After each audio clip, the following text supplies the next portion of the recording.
Hey, folks, good morning and welcome to another episode of Steelers Morning Rush. I'm Alan Saunders. It is Thursday, December 5th. The Steelers will have their second practice of week 14 today at the UPMC Rooney Sports Complex on the south side. Aaron Becker will be there for SteelersNow.com. We are doing some work on SteelersNow.com, a little back end construction. I don't think you guys will notice anything other than there's not going to be any stories going out this morning because we need to finish the work we're doing. So I'm at home troubleshooting that, and we'll be working on that until we get the site back fully operational. Nothing crazy from the front end perspective, but will be a lot of changes on the way we do our work. So that's the workflow for us today. Aaron on the south side will have sights and sounds. We'll have locker room interviews, and then I'll be back here for Steelers Afternoon Drive with Zachary Smith at 6 p.m. Assuming we get done with this, which I fingers crossed think we will. I want to talk about something today that's been on my list of things to talk about since the Bengals game, and also came through in a question today from a member of the audience, Tom Cohen 9927, said yesterday, "You guys do a great job. Thanks." Again, if you want to get your comment read or your question read on this channel, flattery will go a long way. We make no bones about that. You guys do a good job. Thanks. Wondering if a touchdown is reviewed, if there's an obvious penalty that a blind person can see, why isn't it overturned? Just scoring plays, no assessment of the penalty, play over. NFL get it right. This is a question I get a lot, and also I wanted to talk about the officiating in that Bengals game because I thought it was quite bad. And very rarely do you see both teams in their locker room after the game complaining about the officiating the way the Steelers and the Bengals both were on Sunday. And I think that's an indication that things are not going well. So first, let me start with what the process is right now for both coaches' challenges, automatic booth reviews, and replay assist, which are very different versions of basically the same thing. So a coach cannot challenge a penalty, uh, period. They can challenge scoring plays, they can challenge a spot, but they can't challenge a subjective penalty. They can't even challenge objective penalties. Offsides, for example, is black or white, right? It's whether the player is on the line of scrimmage or not, whether the player is over the line of scrimmage or not. Those things, even if they're objective, they cannot be challenged. Subjective penalties like holding and defensive pass interference certainly cannot be challenged. So the coaches can challenge, whether a pass was complete or incomplete, whether a runner was down by contact or touchdown, whether a runner is inbounds or out of bounds, whether the ball is out on a turnover, before or after the player is down or out of bounds, and if it was not called as a turnover on the field, and also if it was not called as a turnover, touchdown on the field, whether or not a player got into the end zone across the goal line. So those are what NFL coaches can challenge. Those automatic replay reviews, plays within the last 2 minutes, and plays that are called touchdowns on the field, plays that are ruled turnovers on the field, are all subject to the same rules. They can just move the ball on the spot. They can say it was a catch or not a catch. They can't add or subtract penalties. The one play where we can subtract penalties is replay assist if it's a part of the rule that is fact-based. Okay, so let's talk about intentional grounding. If the quarterback throws the ball, but he's actually out of the pocket, he's out of the tackle box, and the officials put down a flag for intentional grounding, the replay assist, which is back in New York, can pick up the flag and say he was actually outside of the tackle box. That's not intentional grounding. They can look at a play where, like, the player's running along the sideline and he gets hit going out of bounds, and they drop a flag for a personal foul and say, oh no, he was actually still in bounds when the player hit him. We can pick up that flag. So you can't pick up a flag on a coach's challenge. You can't pick up a flag on a replay review, but you can pick up a flag on replay assist. And replay assist happens on every play, regardless of the situation, regardless of whether the challenge, regardless of the time of the game. Replay assist is available. You'll also see replay assist help those other things too, like whether it was a catch or not a catch, spotting the ball, that kind of thing.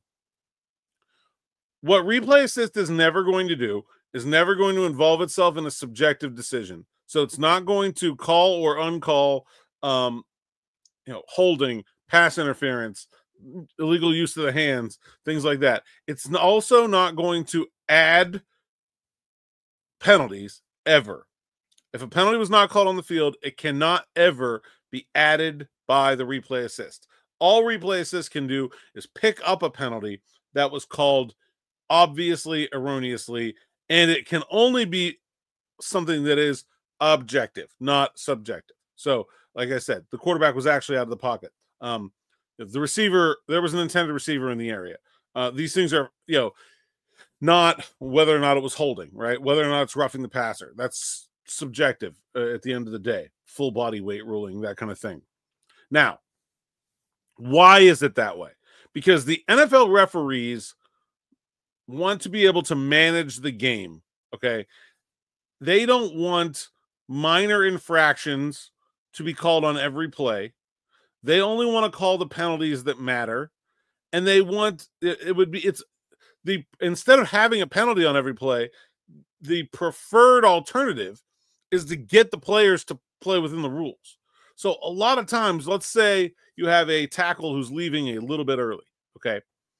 Instead of throwing a flag, a referee might come over and say, or an official might come over and say, hey, we noticed 74 is leaving a little bit early, watch that. Or go to 74 and say, hey, it looked like you left early on the last one.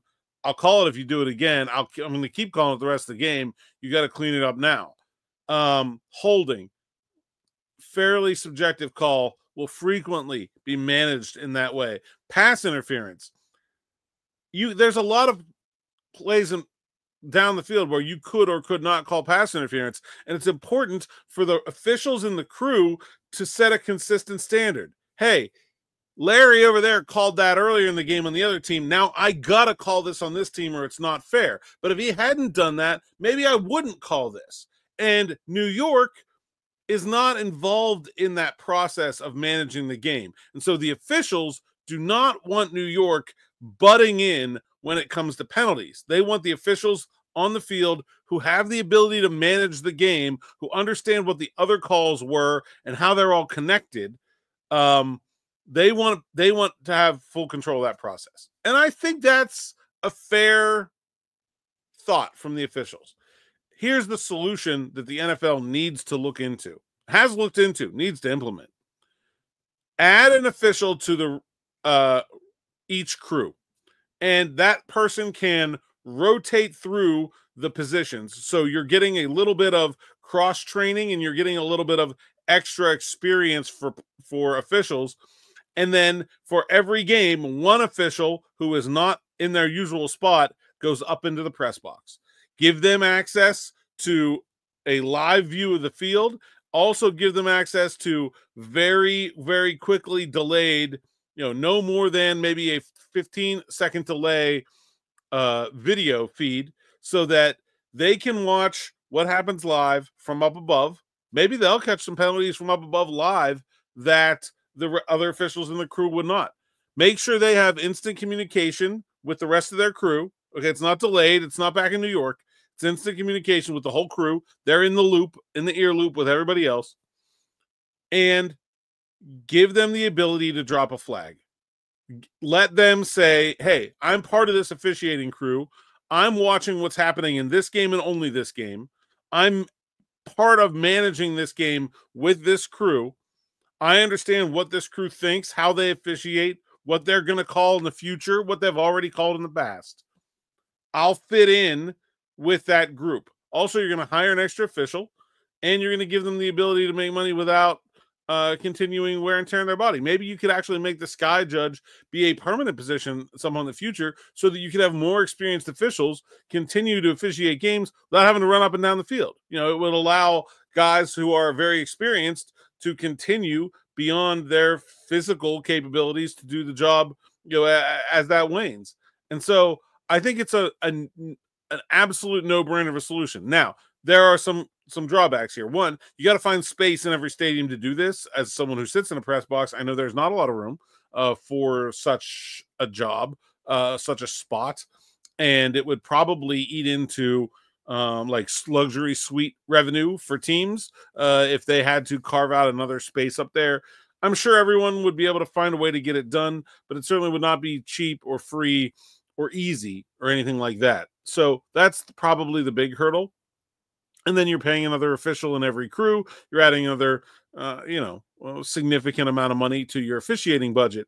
But I think And you can still have replay in New York. You can still do all the same things. This is just another member of the officiating crew whose decisions can be overturned by New York, just like anybody else. But it gives those referees and officials on the field a member of their own crew with eyes in the sky. I think that would be the way to fix a lot of these clear and obvious, the missed face masks we've seen, the false starts we've seen go uncovered, the offsides we've seen go uncalled, where these things could be fixed and they're obvious, right? It's an obvious call that the NFL should be getting right.